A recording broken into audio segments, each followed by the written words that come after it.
Hey everyone, Happy New Year 2024. How's it going so far? So I didn't get to post anything because of the craziness of the holiday season, but I figured I'd come back and continue the story.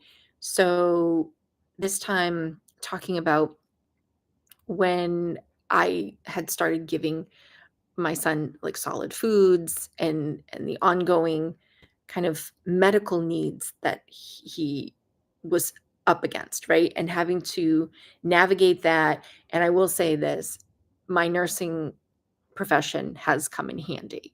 Um, and what I will say about that is probably most of my colleagues would agree, like when you're in the nursing realm, you can kind of decide like which doctor you would, if you ever fell ill at work, like who you would want to take care of you and who you wouldn't. And so I can't tell you what your preferences should be, but I will also tell you that you don't have to put up with whatever you're not liking.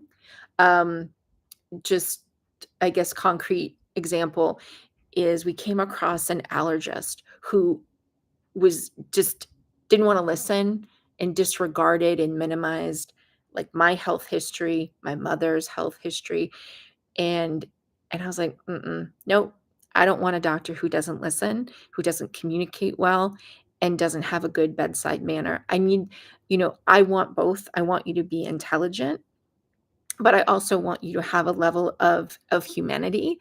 But I know some people, they don't mind as long as their doctor is smart, they can be a jerk. But I don't agree with that. So, but that's my preference. You do you. Um, so I just don't want people to think, because I will say it does help when you have a level of understanding, like what's BS and what isn't, to kind of weed through things quicker. Um, but I will say this was a process, and little by little, and a big takeaway is be observant of your child, right? And sometimes when you're in it day in and day out, you you might miss some things. And so that's also helpful. My sister had noticed every time I would feed him, he sounded like and we just, she made fun of it or whatever. And I brought it to one of his GI doctors. And they were like, "Well, I guess if you wanna have it looked at." They weren't really concerned, and then as it turns out, it was a big concern. We only ended up calling 911 once, but, he had trouble clearing some secretions, and what ended up happening was there's when we eat and when we breathe, there's a portion of this that it's a shared windpipe, right? And when we swallow, there's a flap that closes, and it's like a notch and it closes so that you're not getting spit into your lungs, right? And that all the food will go into the backside and then down into your stomach and not your lungs. So apparently that flap had a notch in it and some things were getting through, and he was having near aspiration. That's what it's called when, liquids, food, mucus, whatever goes into the lung. It's aspiration. Not that you aspire to you know what I mean? That's a different aspiration. Um, just to be clear. And, you know, just navigating that, and plus when I was feeding him, he would get rashes all around like his mouth area and some of the upper neck and chest and around to the back of the neck as well. And so we ended up having, I think at one point, like 7 providers at one point. And it is a lot and it can be overwhelming. Um, and I'm grateful that we've managed to navigate through. He's still alive today, 10 years old, you know, but it is this ongoing process.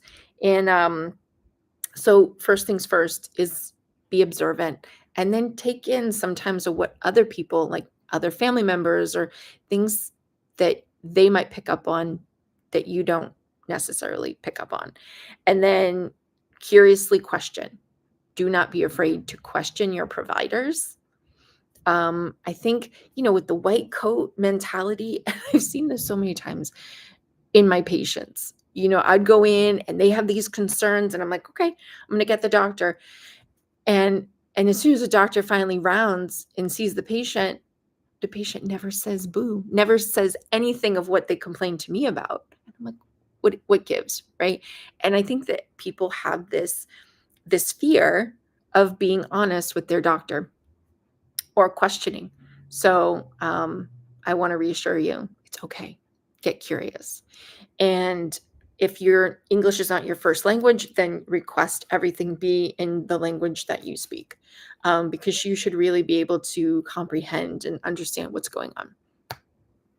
And then another thing I've had to do, I mean, in my nursing career, document, document, document. If you didn't document it, it didn't happen. And so that has carried over into my motherhood of my child. So I've had to document profusely, which, yes, it's time consuming, it adds, but in the long run, you have more concrete evidence to bring back to the provider to hopefully gain, a quicker diagnosis or better outcome when you keep track and you note things. So I would have to keep track of, his daily intake, because we had a nutritionist at one point, we had the GI, we had an allergist, and like, not for nothing, but these are all red flags pointing to autism very early on that were missed. So after he got the diagnosis of the cleft, we got evaluated, but late, with early intervention. And early intervention can be in your home to evaluate and navigate treatment up until 3 years old. And after 3, they're done. So we had got it right at, like, I don't know, the 2.5 mark. And so we had gotten, they found him eligible just for the speech, the swallowing part. But I mean, his verbal skills were out of this world. So they didn't even pick up on his tiptoe walking. So he wasn't flagged for autism at this point through EI, which is kind of disappointing. But again, getting back to the documentation, like keeping track of how many bowel movements and how many this and how many that, and then you can bring all that back. And especially keeping track of all the foods and with the allergies and reactions. So it is a lot. And it was a lot on him, which has caused some medical trauma and drama. So now anytime we have to go to a doctor's appointment or something, there's a lot of anxiety that comes with it and the unknown and uncertainty. So yeah, it's a lot to navigate. But then, I go to Boston Children's all the time, and I just be so grateful for what we do have, even though this is a lot. There's others that require even more higher support. So, I mean, God usually only gives you what you can handle, but he certainly pushes that, I will tell you that. And motherhood baseline is a hard job. And then you just keep adding some extra layers. And it does put a strain on the relationship with, at this point, I mean, it was just, more often than not, the dad was not believing me, thinking that I'm a hypochondriac, that I'm crazy, and not shy about sharing that. And then come to find out sometimes mom is right. And then it was like, oh. And I just think back, like, if I didn't speak up, or if I had just listened to him, I think our son would have been much worse off, maybe still having blood in the stool or needing a colostomy or, major surgeries. So it really does matter. And obviously an ounce of prevention goes a long way. And it's not easy being human.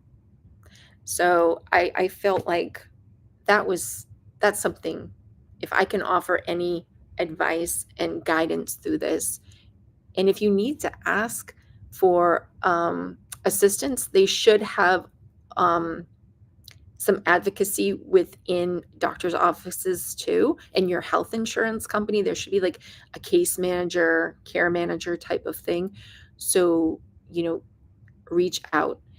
And then think that's it for this particular topic. But just knowing that it might not,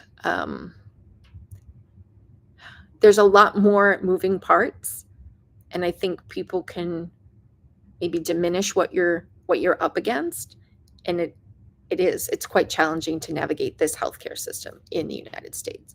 So with that, if you want to leave a comment below, let me know something that you found helpful, or you know that you experienced and you want to share a tip or a trick or something like that. I really do want to make this a really positive, safe place to land and be. And until next time, okay, enjoy your day. Bye.